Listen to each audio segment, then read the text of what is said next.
I welcome you all. Professor Pooja Hegaje. Now today we are going to do influence line diagram for a UDL shorter than the girder. So let us start. The problem states that determine shear force maximum bending moment reaction at C point using ILD for the given beam. So this is a given beam where the total span of the beam is 30 meters and the point C is 13 meter away from point A, which is subjected to an UDL of 50 kilonewton per meter, that is spread out over a distance of 6 meters. Now first let us calculate the reaction. Now to calculate for the maximum reaction, the head, that is the head of the UDL, should move away from A. In short words we can say the tail of the UDL should be on A point. To get RA max or maximum reaction, the tail of the UDL should be on reaction A. So this is how we solve it. To get maximum reaction or the maximum reaction at A occurs when the tail of the UDL is at A. So after redrawing the diagram of the beam, we can have the given problem like this, and the intensity of this is 50 kilonewton per meter. So the influence line diagram for this reaction RA is like this, that is the ordinate at A is 1 and the ordinate at B is 0. This is the influence line diagram for reaction RA, and the area covered by this UDL is so much. So at 6 meters away from A, I have named that intensity as Z1, and to calculate Z1 you can use similar triangles and we get the value of Z1 as 0.8. Now once we have the 0.8, the reaction at A can be calculated as load multiplied by the area covered by the UDL.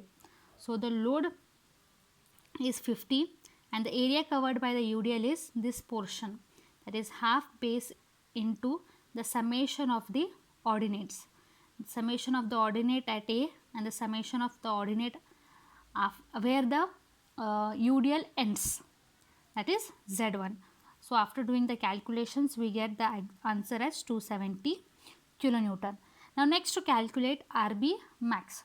Now to get maximum reaction at RB, since my load is moving from left to right, the load is moving from left to right, to get maximum reaction at RB, the head of the UDL should be on B. The head of the UDL should be on B. So this is the diagram for it. RB max occurs when the head of the UDL is at B. So this is how we draw it. This is a C point. That C point is how that is 13 meters away from your A point. But we are not interested at C right now. We are just calculating RB max. Now for reaction RB, this is the influence line diagram. This is the influence line diagram for RB. On the similar lines with your RA, let us calculate what is Z1. What is this Z1? This is where your UDL starts, because this UDL is coming from left to the right. This is the tail and this is the head of the UDL. So how much is the UDL length? Depending upon that, this length depends. Here it is given as 6 meters. So after 6 meters, calculate the intensity value of Z1. Now once we get the value of Z1 using the similar triangles, that is 0.8. Now how do we calculate RB max? It is nothing but load multiplied with the area under the UDL, that is load multiplied with the area under the UDL. Area under this UDL, how much it is? This part.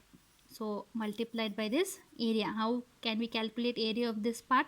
That is half base into the summation of the ordinates, that is 1 plus Z1.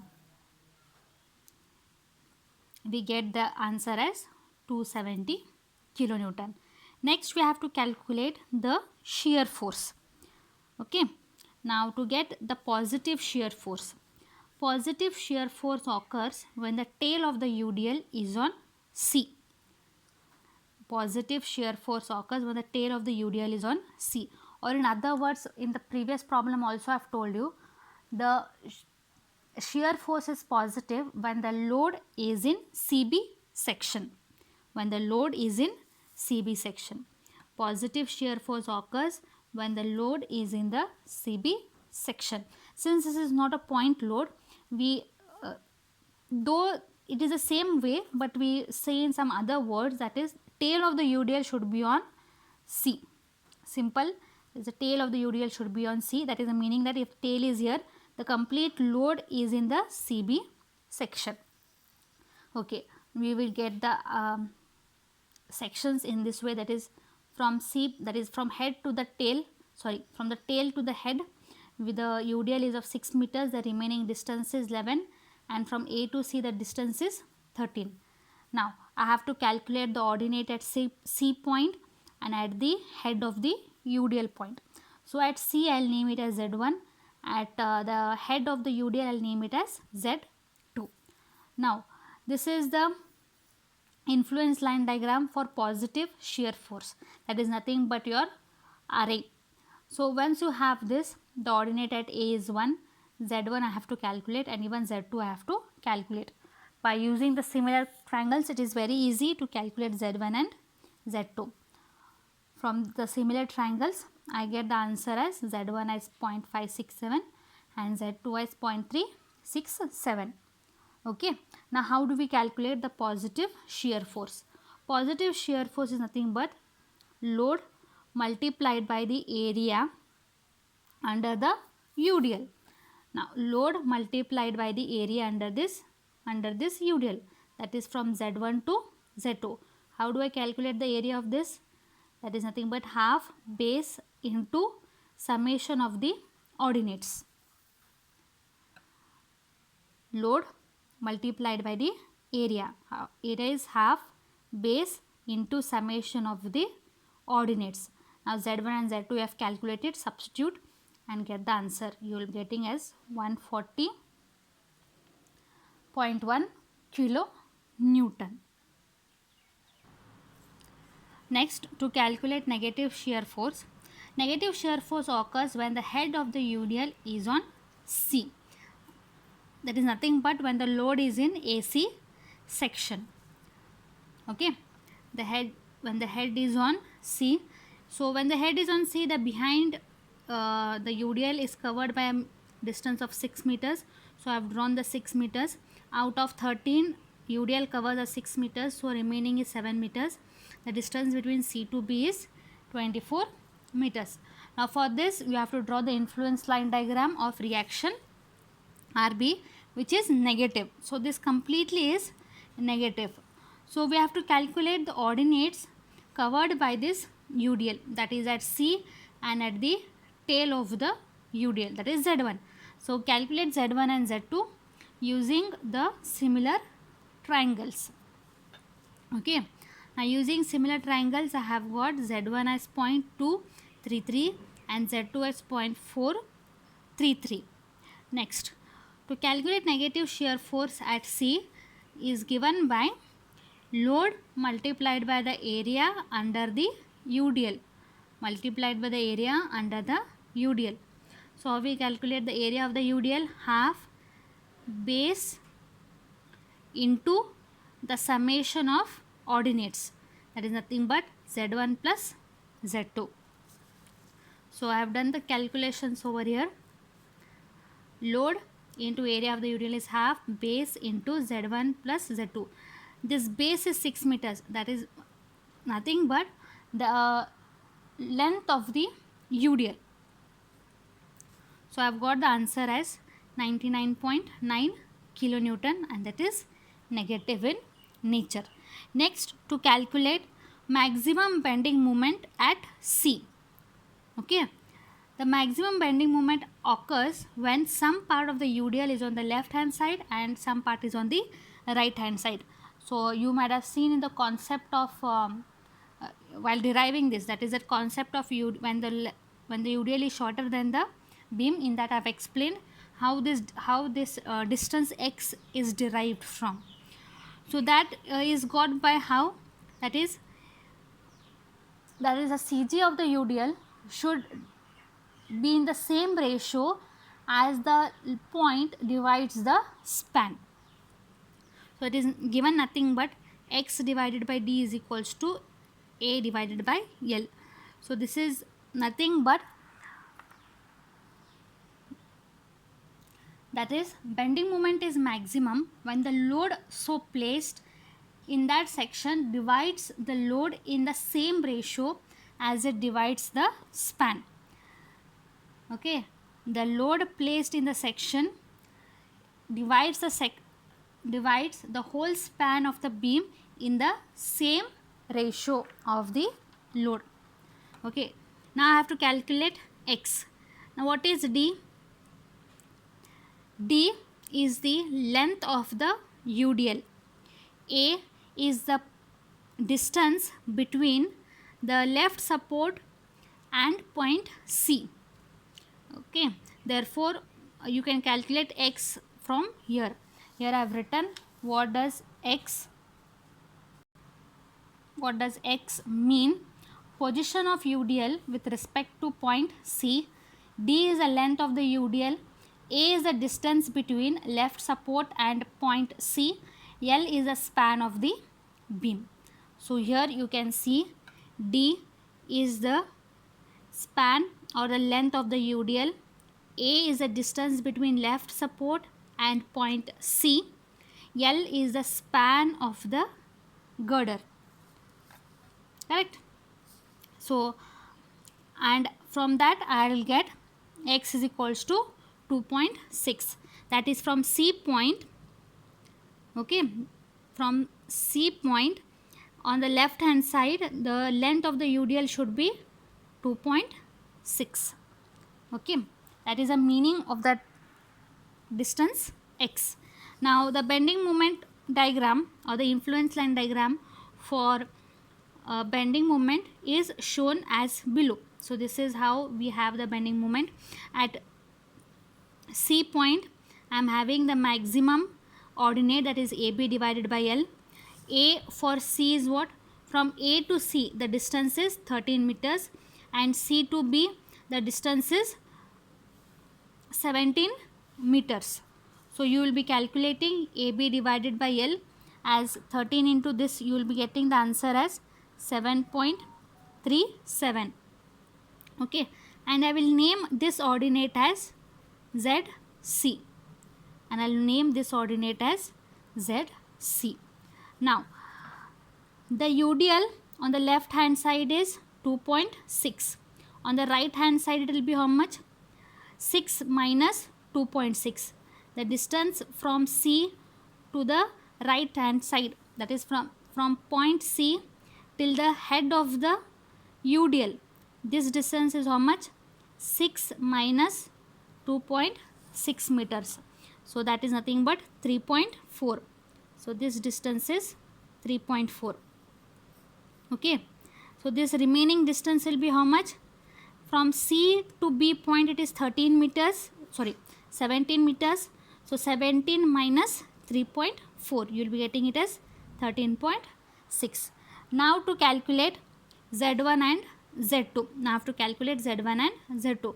Z1 from this similar triangle I will get the value of Z1, and Z2 from this similar triangle I will get Z2. So I have calculated and I have got Z1 as 5.896 and Z2 as 5.896. Same I have received. Okay. So next, how do I calculate maximum bending moment at C? Load multiplied by the area under the UDL. So this is the UDL. So area under this UDL is from here till here. So this is the area under the UDL. Now see this area I have divided into two parts, that is this left hand side UDL part and this is the right hand side UDL part. The left hand side area I have calculated as half. Here the base is 2.6 and the ordinates, that is the summation of the ordinates, is Z1 plus ZC plus half. Here the base is 3.6 multiplied with the ordinates, that is summation of the ordinates. The summation of the ordinates will be ZC and Z2. So I have substituted in this equation, that is bending moment at C is equals to 50 into half 2.6, that is this, Z1 5.896, ZC 7.37 plus half, here base is 3.6, ZC that is 7.37 and Z2 is 5.896. Okay, after simplifying you will get